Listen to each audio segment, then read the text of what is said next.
তবে কি এই আফগানিস্তানে এবার এশিয়া কাপ জিতবে? উদ্বোধনী ম্যাচে 4 ছক্কার ঝড় তুলে রান পাহাড়ে আফগানিস্তান। দর্শক, টি-20 ফরম্যাটে জমজমাট এশিয়া কাপের আসর মাঠে গড়াল আজ।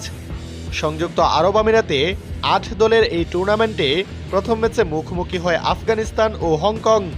এই ম্যাচে শুরুতে ঝড় তুলতে না পারলেও শেষটায় যেন হংকংয়ের বোলারদের উপর রোলার কোস্টার চালায় আফগান ব্যাটাররা।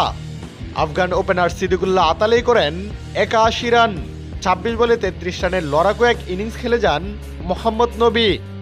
তবে শেষ দিকে এসে ঝড়টা তোলেন আজমতুল্লাহ উমরজাই। এই ব্যাটারে দিন রীতিমতো ছক্কা বৃষ্টি নামান। মাত্র 19 বলেই নিজের ব্যক্তিগত হাফ সেঞ্চুরি পূরণ করেন উমরজাই। 5টি ছক্কা ও 2টি চারের সাহায্যে 53 রান করে ফিরে যান এ ব্যাটার। এদিন শেষ পর্যন্ত হংকংয়ের বিপক্ষে 190 রানের পাহাড় সম রানদার করায় আফগান ব্যাটাররা।